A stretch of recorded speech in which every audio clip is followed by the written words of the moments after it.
dans le prochain épisode de Demain nous appartient. Tandis qu'Alma est enfin de retour à 7, Elsa est victime d'une agression au lycée. En parallèle, la cousine de Victoire, qui travaille pour l'IGPN, arrive en ville pour enquêter sur Nordine. Attention, les paragraphes qui suivent contiennent des spoilers sur l'épisode de Demain nous appartient diffusé demain soir sur TF1. Si vous ne voulez rien savoir, ne lisez pas ce qui suit. Mercredi 31 août dans Demain nous appartient. Elsa est victime d'une agression. Sacha Girard a désespérément besoin d'argent pour quitter cette et tente de vendre en vain les bijoux qu'il a volés à Christelle. Au commissariat, l'enquête de voisinage autour de l'hôtel des Moreno n'a rien donné et les vidéosurveillances prouvent que le fugitif ne se cache pas dans les squats près des quais. De son côté, Damien a prélevé un morceau de plume de flamant rose dans la chambre d'hôtel. Cependant, Christelle et Sylvain ne se sont pas approchés de cet animal, ce qui laisse penser que Sacha a amené la fibre de l'extérieur. Martin demande alors à Damien de lui faire une liste des endroits où ils peuvent trouver des flamants roses à proximité. Pendant ce temps, au lycée Agnès Varda, Gaëtan demande à Elsa si elle a apprécié sa séance au spa. La jeune femme lui avoue alors que ce n'est pas le cas parce qu'elle n'apprécie pas la proximité avec les autres. Puis, lorsque Timothée lui pose la même question, elle lui ment en disant avoir passé un bon moment.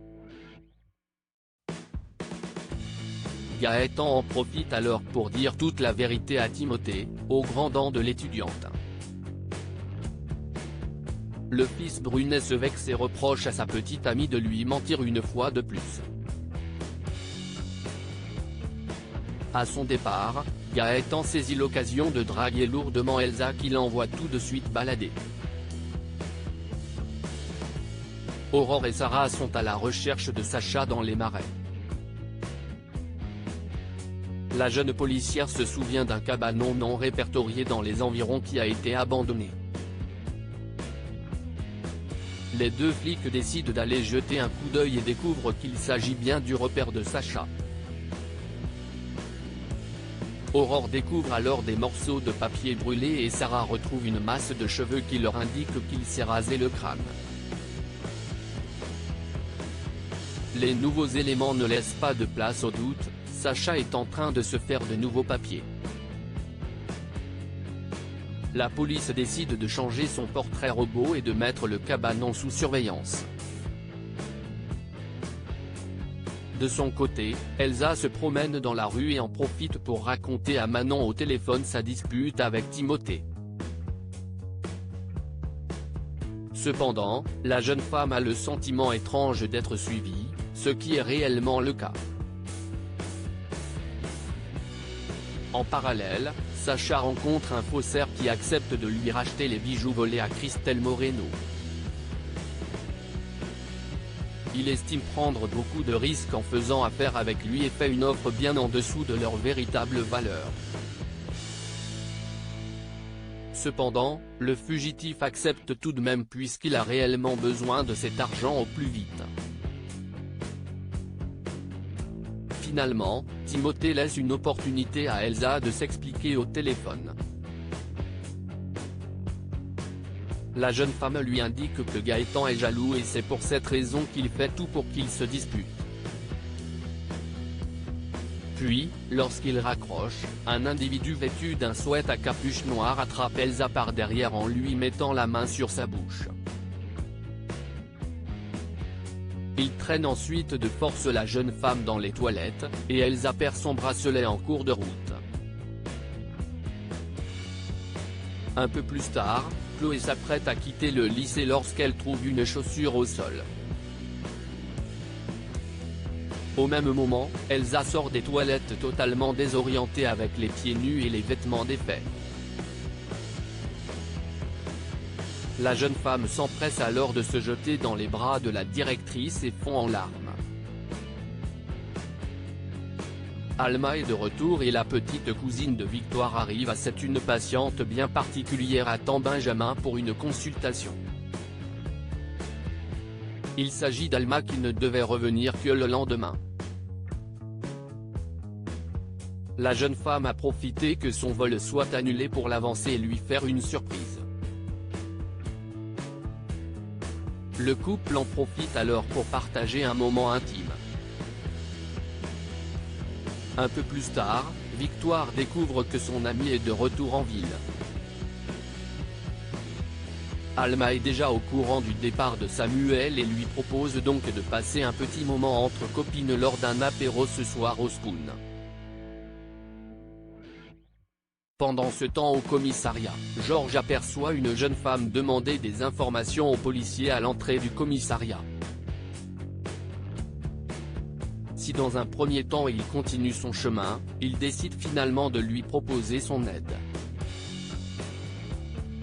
Il se présente alors comme le directeur de la police technique et scientifique, espérant impressionner la jeune femme, mais ce n'est pas le cas.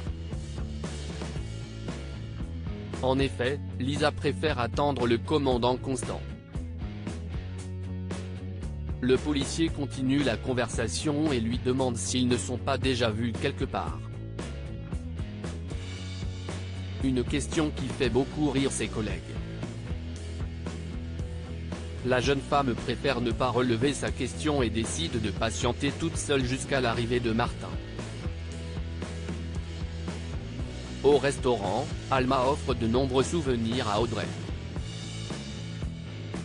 Elle lui demande également si Damien est toujours l'homme parfait, ce qu'elle lui confirme. Il a d'ailleurs emménagé chez elle avec ses enfants. Finalement, Lisa a avoué à Georges être la petite cousine de Victoire. La jeune femme a été surprise qu'ils ne la reconnaissent pas et a d'ailleurs trouvé la situation très drôle. Puis, Martin est enfin de retour au poste et demande à son collègue où se trouve l'enquêteur de l'IGPN qu'il n'hésite pas à insulter. Lisa se présente donc en bonne et due forme et comprend totalement que son arrivée ne soit pas la meilleure nouvelle de la journée pour Constant.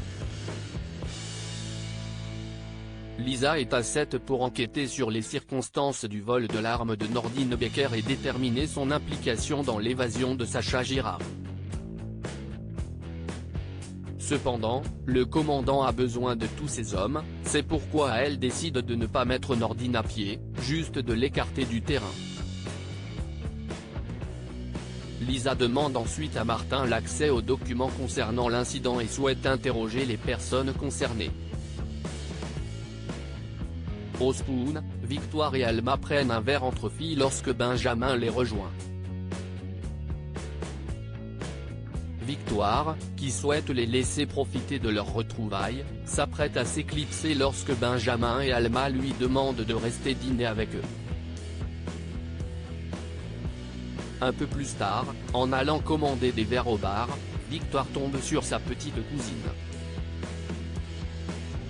Les deux jeunes femmes sont très heureuses de se retrouver. Lisa explique qu'elle est à 7 dans le cadre d'une enquête de routine au commissariat.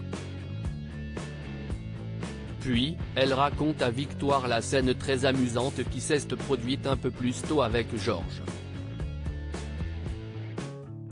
Victoire n'est pas étonnée qu'il n'ait pas reconnu Lisa puisqu'ils ne se sont rencontrés qu'une seule fois il y a longtemps.